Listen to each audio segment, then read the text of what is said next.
Estimados amigos de Medi, muy buenas noches. Hoy día, como siempre, los miércoles tenemos nuestras charlas educativas acerca de la salud y hoy día nos toca un tema muy vigente que es acerca del dengue. Y para eso nos va a ayudar mucho un amigo de la casa que es el doctor Alexis Holguín, que es un excelente médico especialista en todo justamente esto, enfermedades infecciosas tropicales, es médico del Instituto Nacional de Enfermedades Neoplásicas, pero su especialidad justamente es esta área, infectología. Estimado Alexis, muy buenas noches. ¿Qué tal? Muy buenas noches y buenas noches a todos los que se conectan el día de hoy. Así es. Y Alexis, y vamos a hablar un poco de dengue y este, como dice, hablar del elefante que está en la sala, ¿no? O sea, dengue no es la primera vez que lo he escuchado, es más, a mí que me gustan las cosas antiguas, yo recuerdo mucho que en la época de mis padres existía un baile que se llamaba el dengue, inclusive, estamos hablando de los años 60, 70, o sea, esta enfermedad ya es muy antigua. ¿Y por qué siendo tan antigua persiste hasta ahora? ¿Por qué no la hemos logrado desaparecer? Ujú. Muy buena pregunta. A ver, el dengue es una enfermedad que la vemos en diferentes países, sobre todo en las zonas tropicales. En el Perú hay zonas donde siempre tenemos dengue, por ejemplo, la zona de Loreto, toda la zona oriental y parte del norte.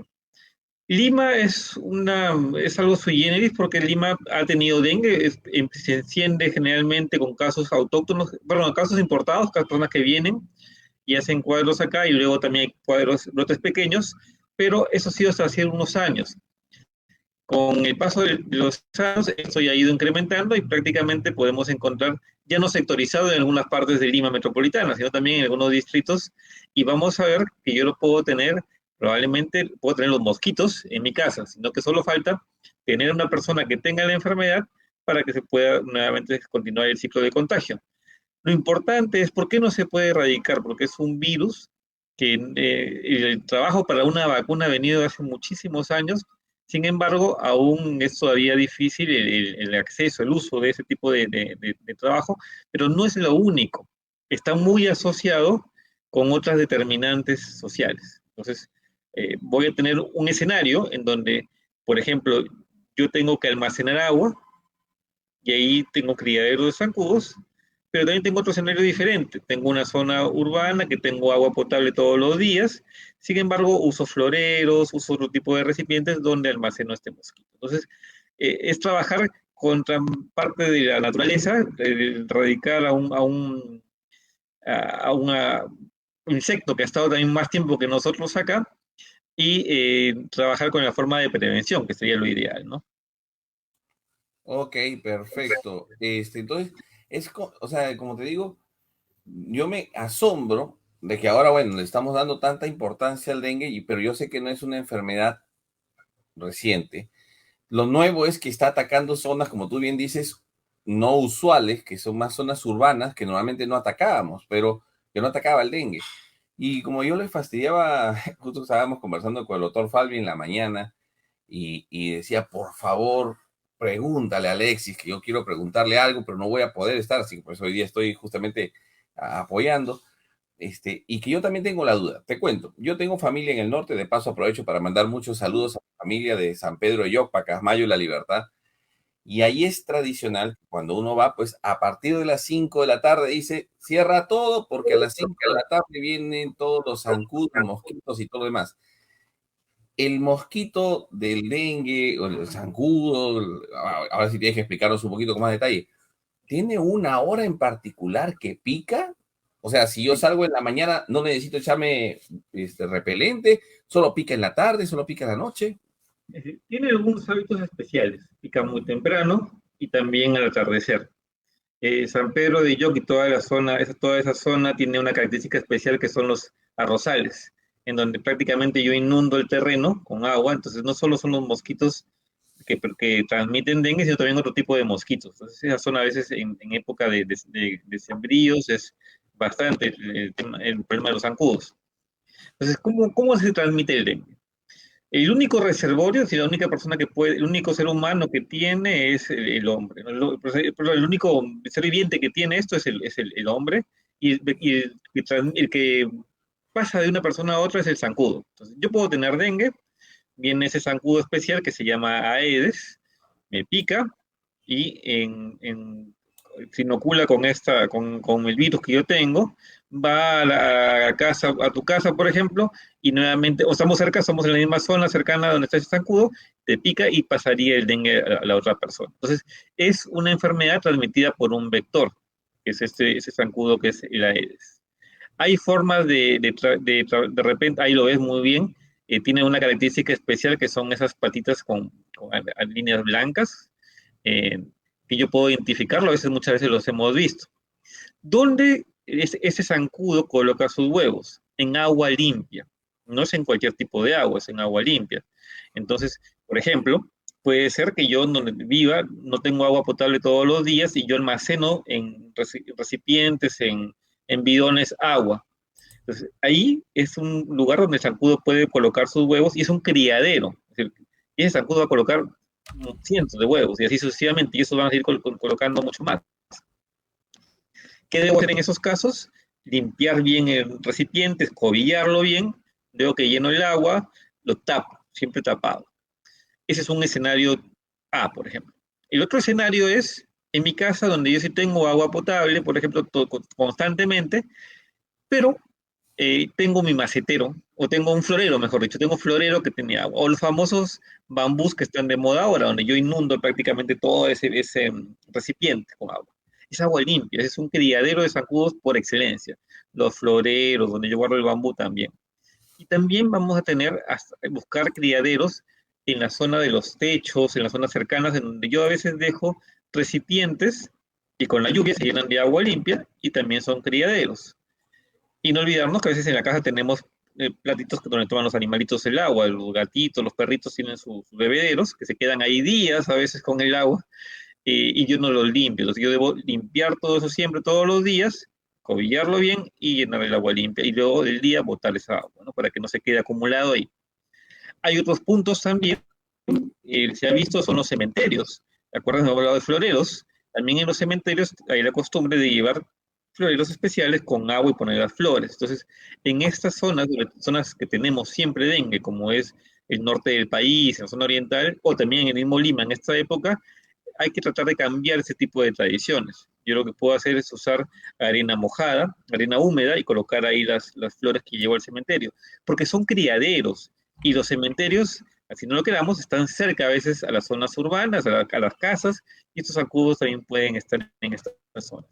Entonces, la primera parte, y lo vemos muy bien, los baldes, las llantas a veces, quedan a las llantas guardadas, tiradas ahí, pedazos de llantas, con la lluvia se llenan de agua, ¿no? Y Lima es una ciudad húmeda, así no estoy lloviendo, hay garubita, hay esta brisa que al final condensa y se generan esas capas de agua en estos recipientes que están en intemperie. Y Alexis, y una consulta. ¿Y cuánto tiempo tiene que estar el agua ahí? O sea, ¿el mosquito demora 7 días en aparecer de que deja su huevo o es muy rápido la aparición de este Tienen, mosquito? tienen un periodo, 7 a 21 días, sin embargo, cuando hay más calor, estos periodos se van reduciendo.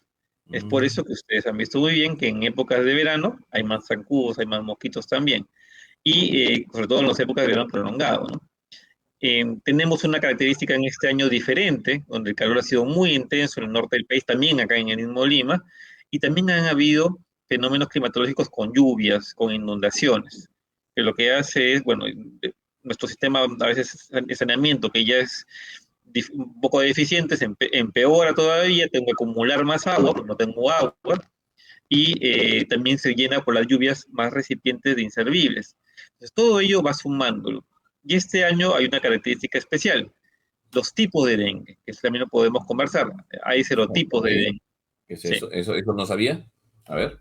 Entonces, así como se acuerdan, el COVID tiene sus variantes, la Omicron y todas ellas, ya. El dengue también tenemos 4 serotipos importantes. El uno, 2, 3 y 4 son con numeritos, y cada uno de ellos tienen genotipos, tienen diferencias. El serotipo 2, por ejemplo, está asociado con algunos genotipos, como es la asiática americana y actualmente la cosmopolitan, que a veces produce más signos de alarma y tengo más chance de hacer cuadros severos. Y yo puedo tener, hoy día me pica el serotipo 1, pasan un par de semanas, un mes, 2 meses, y me pica el zancudo con serotipo 2 y me da también dengue. Eso también puede pasar. Yo tengo una inmunidad, se llama heteróloga, pero no es permanente, es temporal, ¿no? Entonces, ¿qué sucede? Yo de repente, en algunas épocas, cuando ingresaba un serotipo nuevo a una región, todo era el serotipo 1, por ejemplo. Entonces, ya se infectaban el serotipo 1. O si ya me dio serotipo 1, el siguiente año que ingresaba, a esa persona que ya tenía anticuerpos no le daba ese tipo de infección o era de una forma diferente. Sin embargo, con estos cambios puedo tener hasta 3 serotipos circulando en un mismo tiempo, ¿no? Entonces tengo más susceptibles. Si yo tenía de repente anticuerpos frente a un serotipo, ya no, pero circula el 3 el 3 y el 2 me va a dar el otro tipo de serotipo. O sea que eso de que ya me dio dengue, tranquilo, que ya salgo para cualquier lado que no me va a volver a dar, no, no es tan No, exacto. Si ya de por exacto. sí, si ya de por No, sí con el COVID aprendimos que nos puede volver a dar COVID o coronavirus, con el dengue va a ser peor todavía. es cierto, no hay que confiarnos y las mejores medidas de prevención primero es eliminar los criaderos. Yo no debo tener criaderos en mi casa donde vivo cerca. Lo segundo es la prevención. Si yo voy a ir a zonas donde hay zancudos, repelentes. Si vivo en zonas donde hay mosquitos, los mosquiteros también, ¿no? Y ustedes lo van a ver en el norte del país, en las zonas orientales se usa en algunos lugares los mosquiteros porque sabemos que hay este tipo de problemas. Ok, perfecto. A ver, vamos a ver acá. Sarita nos dice buenas noches, doctores, y gracias por su información. Gabus Agüero, hola Gavicha, ¿cómo estamos? Qué gusto, amigo. Sería bueno hacer alguna campaña para difundir cómo prevenir el dengue. Y lo que tú estás haciendo justamente, y lo que estamos haciendo acá es justamente, la prevención es justamente evitar el mosquito, porque el dengue va a estar ahí, ¿no es cierto? O sea, es destruir el ciclo de reproducción de este mosquito, ¿correcto? Que es la mejor medida de prevención. La idea sería, la primera medida es eliminar criaderos, no debo tener criaderos, ¿no? Luego ya vienen otros tipos de lo que se llama control vectorial. Yo controlo este vector, ¿no?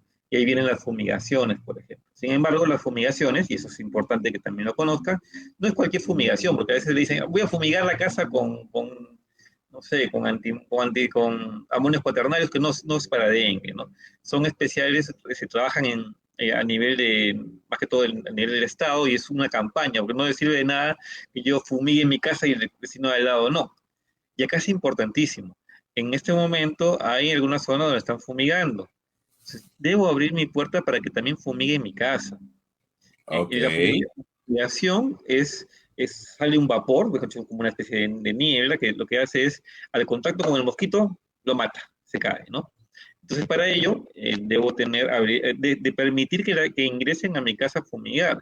Hay personas en algunas zonas donde han estado haciendo las fumigaciones, donde hay muchos zancudos en este caso, y donde hay muchos cuadros de dengue, que no permiten que ingresen a hacer la fumigación. Entonces, eso se debe hacer de la única forma de matar a los zancudos adultos y también cortar parte de ese tipo de transmisión y disminuir la cantidad de casos de dengue. Entonces, si yo estoy en una zona, pero en este momento hay una campaña grande en Piura de fumigación en diferentes sectores, abran las puertas de la casa, si que saben de que de repente en ese horario no van a estar, coordinar con alguien más para que puedan y también fumigar ellos, ¿no? Y en los barrios también organizarse. Sabemos que de repente los vecinos que están al lado de o hay una casa abandonada, llamen al vecino por favor que ese día abran esa casa para que también fumiguen, porque la salud va a ser de todos los que viven en esa zona, la prevención es para todos los que viven en esa zona. No sirve de nada que yo mate todos los zancudos de mi casa y el costado tenga el criadero que todos los días aparecen nuevos mosquitos, ¿no? Ok, eso me parece válido. Y además que me estás diciendo de que yo sí tenía mis dudas con respecto a la fumigación, si servía o no servía, pero tú me estás diciendo pues que sí, sí Para sirve, los pero, adultos. pero, y eso quiero que quede bien grabado para la gente, porque a veces no vaya a pasar como el COVID, que la gente se tomaba, qué sé yo, bueno, que ya se demostró que no sirve, ivermectina y se iba sin mascarillas a contagiarse. La fumigación es una parte de la prevención, porque si tengo mi llanta abandonada, mi maceta con agua, por más que fumiguen, existe la posibilidad que el mosquito vuelva a aparecer, ¿no es cierto? Exacto, por eso es que la fumigación es más que todo una actividad que se hace como salud pública en ciertos sectores, no es en todos los lugares. Tengo que buscar mapas de calor donde sé que hay casos, hay mosquitos, y en esas zonas fumigo. Yo como poblador, como parte de la comunidad, ¿qué debo hacer? Es eliminar mis criaderos. Y si es que en mi zona van a hacer fumigación, aperturar mi vivienda para que puedan ingresar y hacer ese tipo de actividad. Tampoco es que la fumigación la voy a hacer todos los días o en mi casa, no, no, no, es para ayudar a bajar la cantidad de zancudos. Cuando hay zonas donde hay demasiados casos de dengue con demasiados zancudos adultos, es una forma de frenar un poco, mientras que me da tiempo a eliminar criaderos. ¿Me dejó Ya. entender? Es decir, son, como muy bien lo mencionaste, son actividades complementarias, no son la única, no es la única forma de hacer, es parte de las actividades que se pueden hacer para la prevención del dengue. Entonces ya saben, si tenemos familias donde viven en barrios donde están detectándose casos de dengue, fumigar está excelente si es que ahí deciden hacerlo, pero por favor no se olviden de lo que estamos hablando. Por si acaso esta charla queda grabada, si quieren compartirlo, excelente. Hay que eliminar los criaderos de mosquitos. Sin eso no vamos a avanzar, por más que fumiguen todo el barrio. Este, Milagros, buenas noches. Me había olvidado decirle, Gabus, un abrazo enorme a todos mis amigos de Rotary también. Un placer. Buenas noches, mi estimada Rosita. E Isabel también. Muy buenas noches. Mientras llega alguna pregunta por acá, yo sí quiero aprovechar para preguntar, que el tema es interesantísimo para mí, porque es un tema de salud pública. ¿Cuándo yo debo sospechar en dengue? O sea, ¿cuántas veces tenemos un resfrío y nos da fiebre? O sea, ¿fiebre es igual a dengue en este momento? ¿O tengo que pensar, o tengo que tener alguna otra cosa para yo pensar en dengue? Porque Claro, no voy a estar mirando que me picó un zancudo el día anterior o un mosquito el día anterior. es muy buena la pregunta, hay que ver en dónde estamos, ¿no? También porque si estamos en un lugar donde mi mamá tiene dengue, mi papá tiene dengue, mi hermano tiene dengue, mi esposa tiene dengue, probablemente yo también tenga dengue. ¿Cuáles son los signos del dengue? Actualmente vamos a clasificar los dengues, la clasificación de la presentación como dengue sin signos de alarma, dengue con signos de alarma y el dengue grave, que sería la parte mayor o más difícil de este periodo de enfermedad. Ya no usamos dengue hemorrágico, por ejemplo, es una clasificación se ha retirado a nivel internacional, porque no necesariamente tiene que haber hemorragia para saber que hay complicación. ¿Ya? Entonces, los signos generales de dengue es fiebre, dolor de cabeza, malestar general, me duelen las articulaciones, me duelen los músculos como si me hubieran golpeado. Eso es lo clásico que yo puedo tener en los casos de dengue. Claro, me puede dar fiebre y se me pueden decir, me dio una influenza y una gripe y me es parecido, sí, pero al día siguiente yo empiezo con síntomas respiratorios, con algo más, ¿no? Me dio indigestión y al día siguiente también estoy mal de vomitando, otras cosas también. Entonces, lo principal acá es estos tipos de molestias que yo tengo. Fiebre, malestar general. Puede agregarse también diarrea, puede haber deposiciones líquidas. Es normal con dengue, no confundirlo. ¿Ya? Pero yo me doy cuenta por el tema del malestar. Me duele mucho el cuerpo, es como si me hubieran golpeado ese día o si hubiera corrido demasiado, hubiera hecho mucho ejercicio. Lo importante acá es, y aprovecho para ir adelantando también la parte del manejo, es ¿qué debo hacer? Si tengo fiebre, mi paracetamol, mi panadol o cualquier tipo que me baje la fiebre, y bastante líquido, hidratación, más reposo.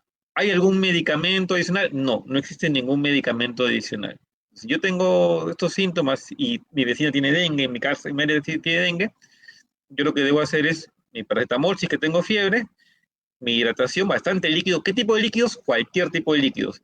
Jugos, sal de hidratación oral, si quieren avena, pero sean líquidos, que sean bastante líquidos. No cerveza, no ron, no, ese tipo de líquido, no, por favor. Nada de eso. ¿Y por qué es importante esto? Porque esto va a prevenir, y se ha demostrado con diferentes estudios, las complicaciones del dengue. La hidratación ayuda a evitar complicaciones del dengue.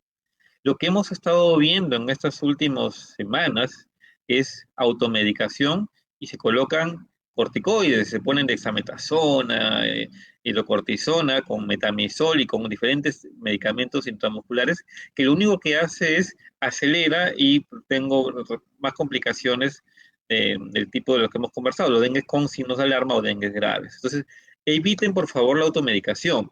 No existe un medicamento para dengue adicional, lo único es y paracetamol si hace fiebre, reposo y bastante líquido, por favor. ¿Ya? Y luego vienen los dengue con signos de alarma, que eso es lo que yo tengo que tener en cuenta para saber en qué momento yo sí debo acudir al centro de salud tempranamente. Entonces, la fiebre va a durar por lo menos un promedio entre 5 a 7 días. Luego que cae la fiebre, va a aparecer a veces un rash, como si estuviera insolado. Eso es normal, a veces puede haber un poquito de picazón, que pueden dar antihistamínicos para ello, pero ahí viene lo principal. ¿Cuáles son los signos de alarma? ¿Cómo identificarlos? Un signo de alarma muy importante es el dolor en la boca del estómago, lo que decimos epigastrio, acá en la boca del estómago, persistente. No es que me dolió ahorita y se me pasó, no, no. Me duele, no me pasa, sigue ahí, persistente. Ese es un signo de alarma y yo debo acudir tempranamente. Si yo tengo sangrados, sangrados por la encías, a veces en el caso de mujeres, sangrado vaginal que no me tocaba fecha de su menstruación, pero empieza a sangrar, otro tipo de sangrados por cualquier mucosa, también es importante acudir a los centros de salud. Y en los niños, de repente, yo los veo con demasiada irritabilidad o demasiado que están somnolientos, cosas así, podría también llevarlos a un centro de salud para ver, identificar si es que hay un signo de alarma. Esos son los principales signos de alarma que yo debo identificar, que saben, el dolor abdominal y el sangrado y lo que se llama letargia, ¿no? Que no me llaman y sigo así medio zombie, medio dormido. Eso son lo que yo debo identificar. Claro, ¿necesito hacer exámenes para saber que es un signo de alarma en este momento? No, yo sí ya con lo que les he mencionado, con esto yo rápidamente, tempranamente, yo puedo llegar a un centro de salud y decir, he tenido dengue, justo la fiebre me está cayendo en estos días, tengo todas esas molestias y los van a ir atendiendo para hidratarlos en este caso. ¿Y cuál es el manejo en el caso de dengue con signo de alarma? Hidratación, sino que en este caso se coloca endovenoso, ¿no? ¿Cómo prevengo? ¿Cómo voy a prevenir a hacer signos de alarma? Hidratación oral. El tomar líquidos días antes, justo en esa fase en donde cae la fiebre, es la más complicada. Muchas veces yo pienso, tengo fiebre, dolor de cabeza, malestar, estoy mal. No, es parte del cuadro de dengue. Ya. ¿Hay un manejo adicional? No hay nada. Pero esos días, después de que cae la fiebre, esos 2 días después, son las fases críticas en donde se pueden presentar esos signos de alarma y yo tengo que tener mucho monitoreo, ¿no? Y algo importante también que para veces tenemos adultos mayores en casa o niños que no me dan mucha información es cuánto están orinando, ¿no? Lo veo que orina muy poquito o no orinó todo el día. Ah, ojo, este paciente está deshidratado. Llévenlo rápidamente, por favor, porque puedo tener también bueno, tengo un signo de alarma definitivamente en ese momento. ¿Cuántos días dura el dengue hasta que cae la fiebre y que hay que estar pues ahí mirando? Sí, la fiebre dura entre 5 a 7 días, pero luego de esa caída de fiebre hay unas 48 o 72 horas que son las de mayor observación o las fases críticas que se menciona, en donde yo tengo que tener mucho cuidado en estos momentos. Bastante hidratación y verificar que no tenga signos de alarma. ¿Ya? Y una consulta. Tengo un familiar con dengue, así como cuando tuvimos la epidemia del coronavirus, que bueno, que todavía, no, todavía la tenemos por aquí en casa, pero teníamos ciertos cuidados, que no podía estar sin mascarilla la persona dentro de la casa. Y con el dengue, tengo un familiar con dengue en casa, no está para ir al hospital, porque no tiene ningún signo de gravedad o signo de alarma en este momento. ¿Debo tener algún cuidado? ¿Lo debo poner con mosquitero? ¿Debo echarle baigón encima? No lo sé. Te lo pongo así exagerado. Sí.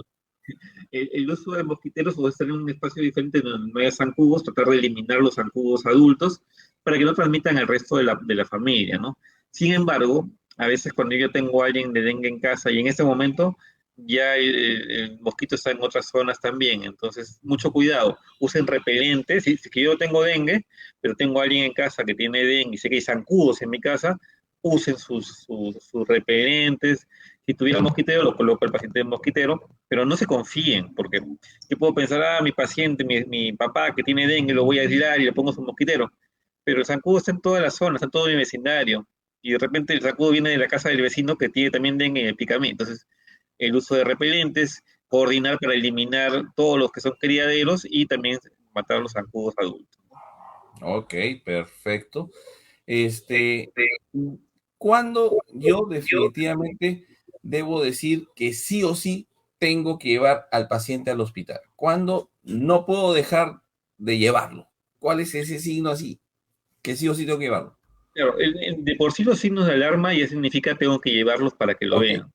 Ahí hemos dicho, ¿se acuerdan? El dengue sin signos de alarma, el dengue con signos de alarma y los dengues graves, cuando ya son sangrados muy, muy abundantes, el paciente no me responde, y algunos otros exámenes que tengo que hacer en el laboratorio porque ya parte de esta gravedad, ¿no? Que es la función hepática se altera muchísimo y todo ello, pero que yo lo voy a detectar en un paciente ya con un cuadro mayor, ¿no? Ya no me responde el llamado, cosas así.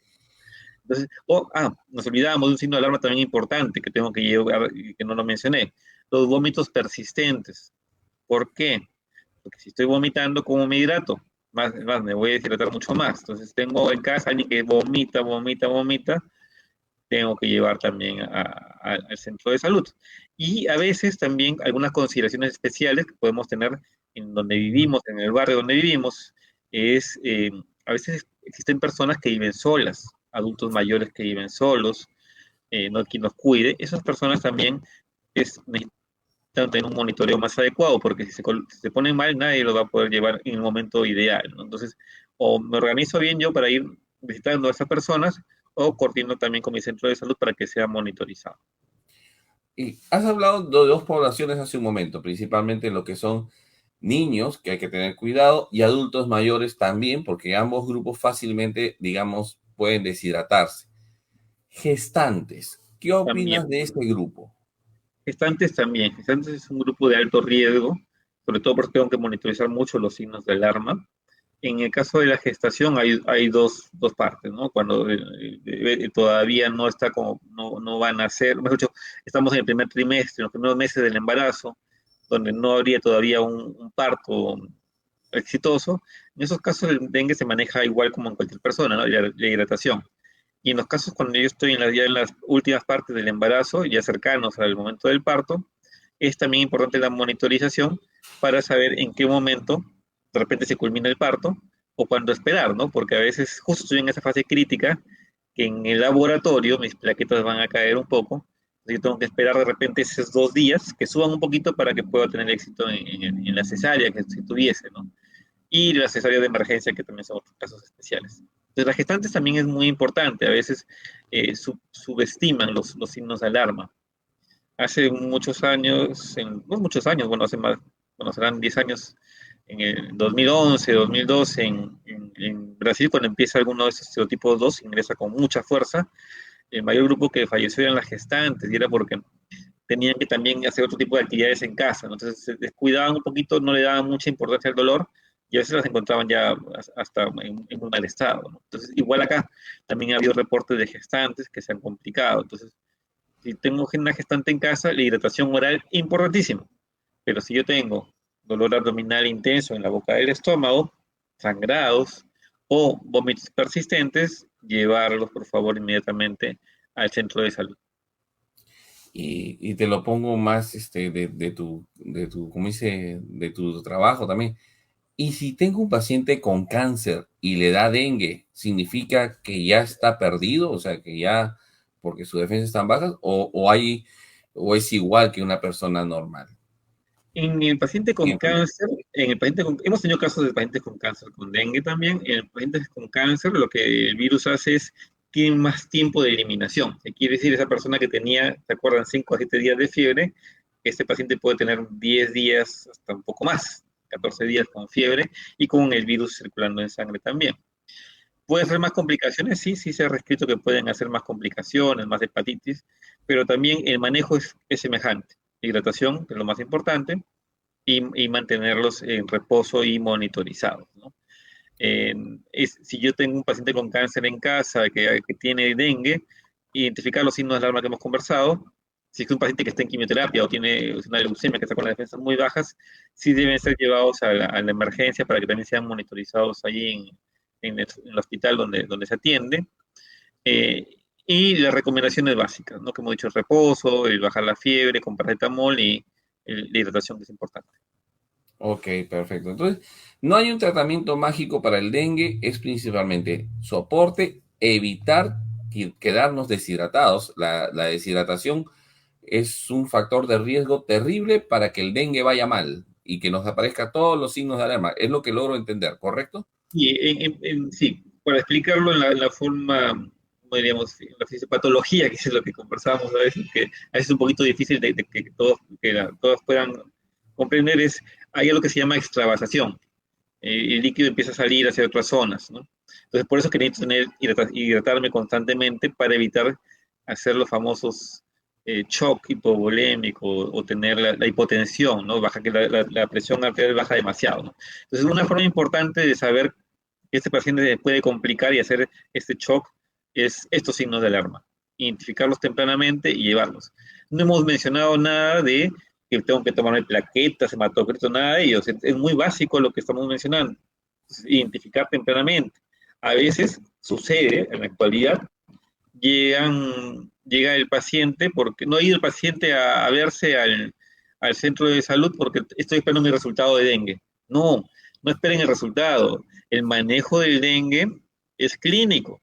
Si a mí como médico me llega un paciente que vive en tal zona, que donde sé que hay dengue, tiene A, tiene B, tiene C, si maulla Sí. tiene cuatro patas, tiene cola, es un gato, ¿no? Y efectivamente, se maneja como dengue. No necesito tener una prueba de dengue para decir esto es dengue. Eso es importante conocerlo. Nuestros colegas también saben acerca de ello y estamos tratando de que todos también se actualicen en esa parte, ¿no? Y ya, como quien dice, para casi cerrar, tu expectativa de cuánto más vamos a estar en este periodo de tanta contagio de dengue. ¿Cuánto más va a durar? Porque hay que ser sinceros, no vamos a tener invierno. Estamos con un fenómeno del niño costero que se nos va probablemente a juntar con el fenómeno del niño que está viniendo. ¿Eso implica que vamos a tener dengue hasta el 2025? ¿Esa es la expectativa? Claro, es decir, en el caso de dengue, en algunas zonas han tenido muchísimos años. El problema es el poder erradicar este vector. Y este vector, ese mosquito, mejor dicho, es un mosquito urbano. No es un mosquito que vamos a verlo en el campo, no, no, es urbano. Y nosotros le decimos mucho que es un mosquito que viaja con el ser humano. En donde hay un asentamiento humano que he viajado, ahí voy a encontrar el mosquito que nos llevamos. ¿Por qué? Porque también estoy llevando mi bidón con agua que tengo ahí huevos de mosquito de Aedes, de este tipo de mosquito, llega ahí y ahí va a haber, ¿no? Entonces, este mosquito que transmite el dengue, el Aedes, hay en diferentes partes de Lima. ¿Por qué no sufríamos antes de tanto dengue? Era porque estaba sectorizado en el norte, a veces en el cono norte, a veces en el cono sur. Venía el invierno y caía. Pero como muy bien lo he mencionado, el clima está cambiando y además me confío. Y yo pienso, digo, bueno, yo vivo de repente en X distrito, yo no junto agua, entonces no tengo el zancudo y cuando vienen a tocar mi puerta para hacer la inspección de si tengo larvas, tengo criaderos, digo, no, yo no junto agua. Yo tengo ahí mi tremendo florero con el bambú o otro florero con agua y es un criadero que tengo ahí. Entonces, o tengo de repente un otro recipiente que sé que almaceno abierto sin nada de... Entonces, eso es importante tenerlo en cuenta. Es decir, si no cambiamos ese tipo de hábitos, determinantes sociales, no vamos a tener un éxito en el control de dengue. Y también vamos al extremo. Hay zonas en el país que no tienen agua mucho tiempo. Entonces, es difícil también trabajar ahí. Entonces, esas son ya actividades que se tienen que hacer con otros sectores, como vivienda, otras priorizaciones, que yo espero que se hagan pronto y algo de repente que quedaría como para mencionarlo, porque seguro que van a preguntar y van a decir es el tema de vacunas, ¿no? La vacuna contra dengue, han habido varios intentos de vacuna, como les dije en un inicio. Más, yo recuerdo, o sea, cuando estudiaba medicina, cuando hacía la especialidad, antes de que casi la especialidad me gustaba mucho la infectología, iba a los congresos y siempre se hablaba de la vacuna y cómo fracasaban los intentos de vacuna porque era muy difícil conseguir.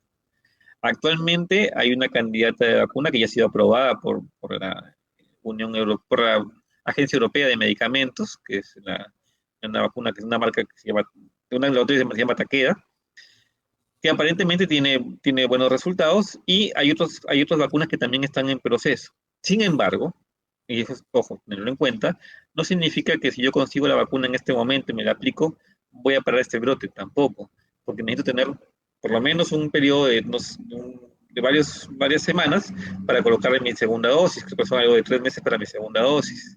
Oh, Y no siempre va a funcionar, porque no es que no es un medicamento perfecto, yo puedo tener dengue también. Entonces, hay que tener en cuenta ello. Claro, la vacuna va a tener un efecto ideal en zonas donde yo no puedo modificar mis determinantes, no puedo cambiar el tema de agua para algunas zonas especiales, pero no en este momento de brote, sería para prepararnos para más adelante. Argentina y Brasil la han incluido, sus agencias de reguladores de medicamentos lo han aprobado, pero no lo están incluyendo como estrategia de prevención, por lo mismo que les acabo de comentar, porque no sirve vacunar en un brote. Es difícil. te vacuno y me haces dengue el día siguiente, entonces para que te vacune, o estás con fiebre, entonces no te puedo vacunar. Entonces, es muy difícil hacer ese tipo de actividades en un brote. Entonces, un detalle extra que tú, aparte de la información de la vacuna que me está diciendo que si llega, llegará, pero ya para el próximo año, y eso, me está llamando la atención lo que tú me dices que es el mosquito, es un mosquito urbano, es un mosquito típico de ciudad, porque a veces uno se imagina que este es de la selva, una cosa así.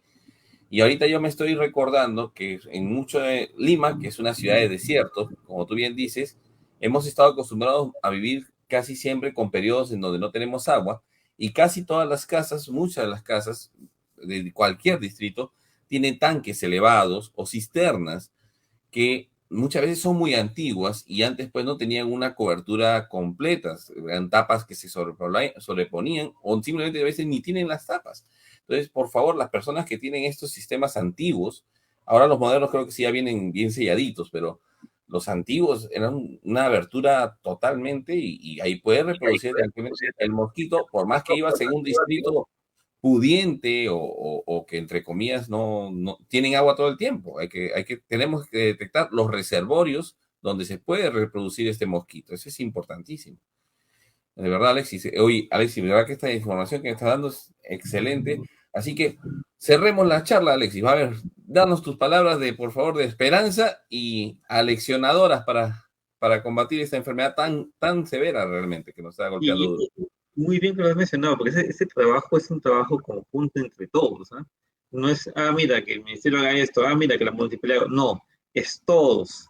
Porque si yo sigo teniendo mi criadero en mi casa a mi lado, estoy dándole de comer al mosquito todos los días, ¿no?